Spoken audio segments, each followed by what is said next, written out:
In this competitive era, knowledge is everything. We face with the task of having to keep up with new information every day. Today, I am going to enlighten you about a common method of learning that has proven to be superior than any other method. A very pleasant morning to our distinguished guests, judges, and my fellow researchers. I am Kennet Abrams Lopez, a fourth-year medical student from Malacca Manipal Medical College. My colleagues and I have conducted a research entitled "Is Retrieval Method the Superior Way of Learning?" An experimental study. Let me start by introducing to you the three most common learning methods. They are the retrieval method, mind mapping, and the traditional reading method. Retrieval method is a simple strategy that involves retrieving information one or more times prior to testing. Mind mapping, on the other hand, is a form of visual thinking where one writes down those informations in the form of pictures and other graphical representations. And traditional reading is simply reading over and over again. Now, I won't deny that there has been multiple studies like this conducted all across the globe, and they all have proven that retrieval is indeed a superior way of learning, especially for long-term memory. Now, how is my study different? None of those studies were done among medical personnel or anyone from the health industry. As we all know, those in the medical field have responsibilities that involve making quick decisions, making a spot diagnosis where they cannot rely on an external source for help, for information, and thus they must know everything. This leads us to our research question for today. Is retrieval-based learning key in recalling vast amount of necessary information for long-term memory among students in the medical field? Our research question is derived based on that, and our research hypothesis is similar, where it states that retrieval-based learning is a more effective form of learning as compared to mind mapping and traditional reading for long-term memory. Our study was a randomized controlled trial conducted at the campus of Malacca Manipal Medical College from the 2nd of September to the 10th of October 2014. Our study population was 714 students from the Foundation in Science and MBBS program, out of which we obtained 72 volunteers. Our inclusion criteria were students of Malacca campus who had fulfilled all the requirements in all phases of our study. Those who were excluded were those who were absent on the day of study, those who failed to show up for the post-intervention questions, which was the test, those who refused to sign the written consent form, those who failed to complete 90% of the questionnaires on sociodemography, and those who were ill on the day of study. Now, from the 72 participants, we randomized them into three groups based on three levels of randomization. Level 1, we divided them into based on their course. Level 2, based on their SPM results, we calculated their percentage of A's. And level 3, by simple random distribution into three groups, 25 in traditional reading, 23 students in mind mapping, and 24 in the retrieval group. This diagram illustrates our randomization. Now, single blinding was done to ensure that none of the participants were aware whether or not they were in the intervention group, in this case the retrieval group. Firstly, all participants were given a mind map. All participants were given a text to read on Antarctic penguins. They were asked to study the text in an initial 5 minutes period. Now, why did we pick Antarctic penguins? We had to pick a topic that was outside the medical field, so there was no prior knowledge of the subject. There would be no bias. For the traditional reading group, we gave them an additional 10 minutes in addition to the 5 minutes, which gave them an equivalent of 15 minutes to study the text. For the mind mapping group, after the initial 5 minute study period, they were taught how to construct a mind map. They were then given a piece of paper, and while being exposed to the text for the remaining 20 minutes, they were asked to construct the mind map based on the text. They were also advised that if they had finished the mind map earlier, they should spend the remaining time skimming through the text and seeing which information they had left out.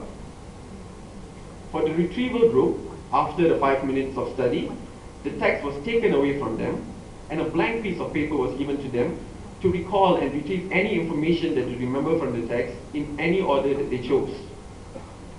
This was for 7 minutes. Following this, the paper was taken away and again the text was given to them to study for an additional 5 minutes period. After 5 minutes, the text was taken away and again a blank paper was given and they were asked to retrieve those information again. This step was repeated one more time, giving them a total study period of 15 minutes. For the outcome assessment, all participants were asked to come 2 days later for the second phase of our study. Note that we did not tell them that they would be tested. During the second phase, they were given a set of questions consisting of 5 multiple choice questions and 6 extended matching questions. After that, the test scores were calculated and they were marked based on the standardized marking scheme. Data processing and analysis was done by keying the data into Microsoft Excel software. We checked for accuracy by means of an observer who cross-checked the data. FE Info 7, to be exact 7.1.4.0 was used. Frequency, percentage, mean and standard deviation were used to analyze data. And for statistical analysis, ANOVA, chi-square and Fisher-Exact were used. P-value of less than 0.05 was considered significant. For ethical considerations, we ensured that all the ethical requirements were met during the study. Now going to our results, we took into account 3 confounding variables because this involved learning. We took into account age, gender, and sleep, all of which proved to be insignificant. As you can see, the reading group has a slightly lower age group, and it did not affect the result. Similarly, gender, we had more females, but this did not affect the results. And sleep, we took 4 hours as the benchmark. Why 4 hours? We have 3 important people, Albert Einstein, Isaac Newton, and our former Prime Minister, Dato' Mahathir, all of which said that we only require 4 hours of sleep for optimal mental functioning. This was not significant again, it did not affect the result. Now going into the more important component, the test scores. As you can clearly see here, the retrieval group got significantly higher in the total test scores with a p-value of less than 0.001. Similarly, when we divided the questions into smaller categories of MCQs, EMQs, factual and conceptual questions, retrieval again scored significantly higher in all those categories. Retrieval was compared to reading and later to mind mapping. Both showed that retrieval was significantly better than any other study method.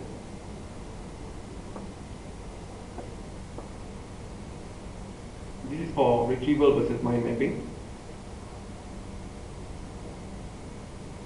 Mind mapping was compared to reading. We wanted to see what's the difference there, and there was no significant difference. This clearly shows that mind mapping and reading does not have a vast difference when it comes to long-term memory. This discussion simply illustrates whatever I had just mentioned. Now you may ask, why is retrieval way superior than any other study method? It's simply because when you read something or look at something, it is stored into your short-term memory. By retrieving those information over and over again, it is transferred from your short-term to your long-term memory. Mind mapping, on the other hand, is commonly used, but it's not effective because you're merely copying your information from the text into a form of a mind map. So you assume that you know the information better than you actually do. Our recommendation for this research is that retrieval be implemented more into the medical education, and mind mapping be used more in problem-based learning where concepts become very important. In conclusion, retrieval method is beyond doubt a superior way of learning as compared to mind mapping and the traditional reading method, especially for long-term learning. The retrieval methods make better learners, and better learners make better doctors. This is my reference. Thank you. Thank you very much, Mr. Lopez. So we open the floor to the jury now.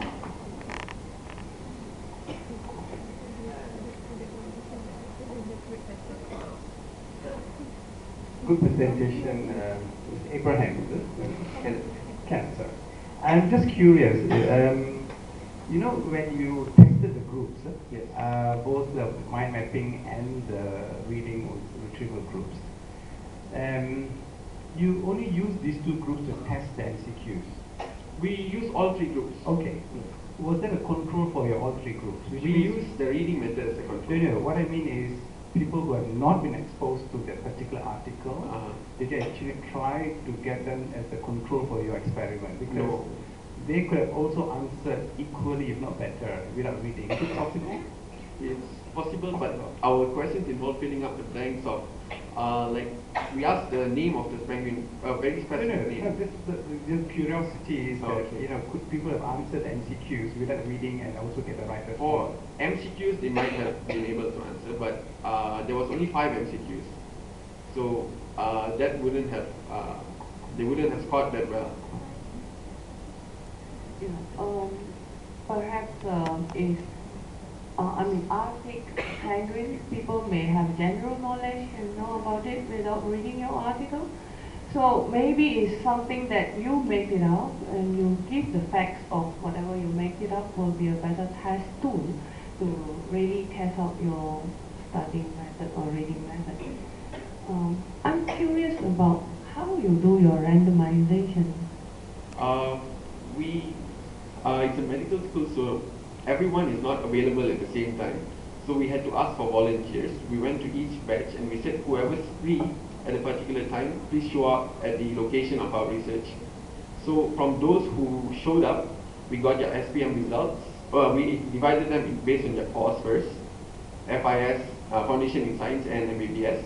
And then we divided them based on their SPM results. We calculated the number of A's they obtained, and we divided them into 2 groups, good and poor. And we ensured that each group had equal numbers of good and poor. So we didn't want the intellect to be a confounding variable in this case. And after which, by simple distribution, we divided them into 3 categories, 3 groups.